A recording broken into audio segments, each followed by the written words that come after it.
sometimes the thing we have to face is the thing that's not so painful because we found a way to avoid it. We found a way to avoid the bad relationship, avoid the bad job, avoid a super negative, toxic person in your life, avoid that you're in a situation financially that's really painful, and you find a way to go, no, this is how I'm meant to be. No, it's bullshit. You found a story. Like I love The Untethered Soul with Michael Singer, right? Yeah. When he talks about having a thorn in your arm. Like it's painful to pull it out, so it's best to put something over, put a patch over it, and then build a bigger apparatus and always protect it. Don't hit it. When you walk through the woods, don't let the branches hit it. He said the only way through is freaking turn, grab it, and yank it out. It's going to hurt. But then once it's gone, and you know this, once you get through that pain, all of a sudden there's another level of life. Yeah, and you start to heal. And I want to share this on the most personal side of this. We're sitting here. You know my fiance. You've known me for a while now. And I was in a relationship that wasn't the right relationship for me for a really long time. My ex and I, she's a great lady.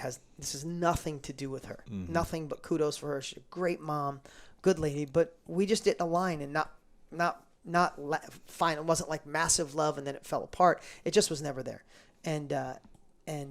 But we built a friendship, and we built a way to coexist because of my childhood and my parents being married 9 times. All I kept saying is, I can't do this to my kids. I can't do this to my kids. And I'd find a way to work hard and be super dad. Like that's what, as Tony said to me, he's like, you're letting that be the only thing that fills your love bucket.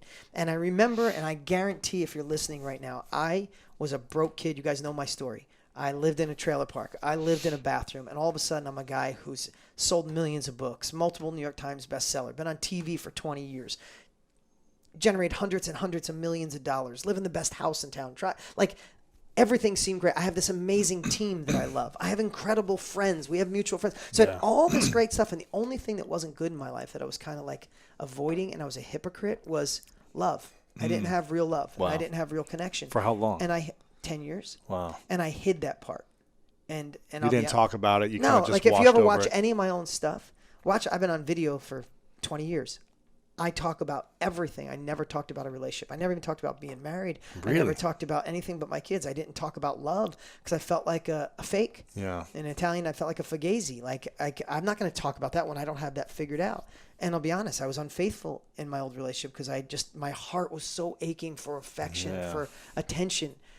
And one day, is it okay I go down this story? Yeah, of course. One day, like I thought about leaving this relationship for 5 years every day of my life. And I'd look at my kids and go, I can't. And I say that because, and some people might say, that's smart, that's bad, that's good. I'm just telling you like it is. You can judge me any way you want.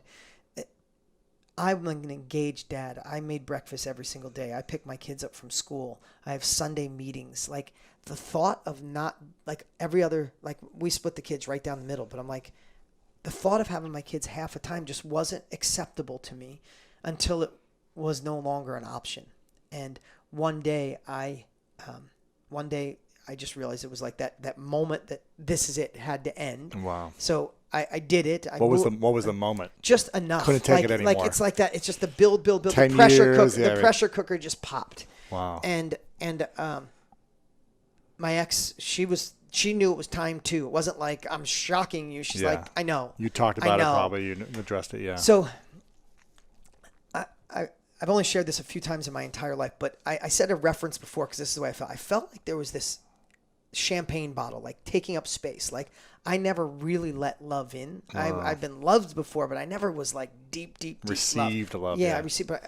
And I think it's because like this champagne bottle where I tucked in being molested at 7 years old, where I tucked in a bleeding ulcer at 12 that I never told anybody that my dad had real bad issues. He was super dad and crazy dad. And when he was crazy dad, it drove me. So I tucked that in, and I tucked feeling inferior, and I tucked feeling insecure, and I tucked in a bad relationship.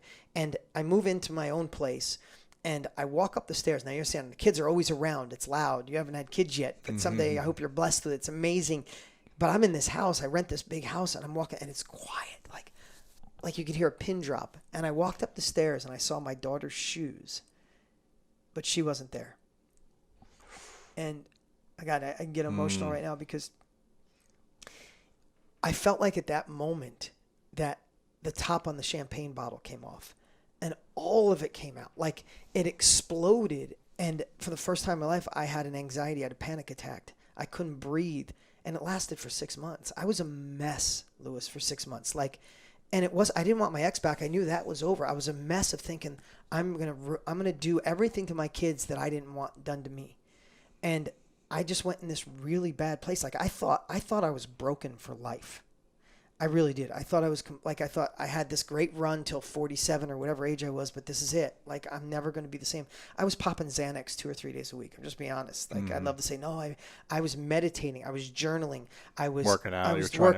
I was jogging. I jumped on a plane, spent 3 days with my buddy, Tony Robbins. He helped me through like amazing, immersed his life with me. I went and saw my buddy, Dr. Daniel Amen, spent 2 days with Dr. Amen. I hired 2 therapists that I was talking to every day. I was doing everything right. And I really couldn't get it together, man. Like this was a few years ago, right? Yeah, it's a few years ago. So, I mean, just think of all the success I had, all the love I've had, all the people. Like, I have so many great people, and I can't see anything except what I'm doing wrong with these kids. And I have this aching feeling of missing them. And here's the way I want to describe it to everybody: it's like this is the analogy I had in my head. It was like I was in a ship in the bay, and I had a really good ship, actually one of the biggest ships in the bay, and everything seemed perfect from the outside world. And there was no waves. It's like I felt like I should have been content with that. I had all this other stuff. You want love too. But I knew that the only way, just from life experiences, that I could get to the next level, because that's how I did it in business. Every 3-4 years of my life, I reinvent myself. What I realized is that my next level of life lived on the other side of this horrific storm. And many times prior, I'd stick the tip of the boat in the storm. It'd get rocky, and I'd go back to my bay. This time, there was no turning back, and I was in the storm. And I did all the things, and it's given me another level of empathy because, I mean, I didn't know how crippling anxiety could be. I didn't know how crippling, like, not having a compelling future can be. And here's the thing why I think my books are selling more. My company's going to another level, and I'll talk about having the love of my life at this age. It's because I went through hell and back. Like, worst experience ever. Nothing compared. Not anything from a childhood, not being abused, not being sexually abused, nothing compared to this feeling of I was doing this to my kids. But while I was in this storm, and this is what I want to tell everybody, like, I didn't see the other side of the storm. I was just in it. And sometimes I wished I could go back. Not back to the relationship, just back to where it was calm. I just want my life back. And then it was like one day, literally like one day, I was on the other side of the storm. And it was calm. It was calm, and my life was completely different. I navigated new territory. I had transparency on a whole nother level. I met the love of my life. Like because the champagne bottle emptied. Like it's all gone. Like I have zero, I'm not holding anything back. I have no more secrets. I'm completely congruent. I could leave my phone open. I'm not texting anybody. I'm not flirting with anybody. I don't have to hide that I don't have a good relationship. It was complete honesty. I told my ex everything. I met Lisa and my heart was open. And now I'm at a place like, I can't even explain it. I'm in the greatest love of my life on every level, and not infatuation. It's all of it. And that never would have happened if I didn't steer my ship into the storm. Wow. And I know in hindsight, some of you listening right now are going through a really tough time, and I'm sending you love. Like I'm not saying it's easy, but I'm saying it's worth it. Because all I know is if I went to my deathbed, and my kids even knew it, and I thought we were hiding it well. My kids tell me now, like, we knew you and mom. You mom never held hands. You slept in separate beds. Like, we knew it was coming. They were young, 9 years old, 7 years old. They knew it. And if I went to my deathbed and said, wow, I never found love because I was afraid of fighting with my ex. I never knew love because I thought my kids wouldn't love me. I never knew. So I just stayed with it. Like, that would be the biggest regret ever. Like, if you were 95, like, oh my God, I want to do this over. And now that I found this next level of love, like, I'm a better father.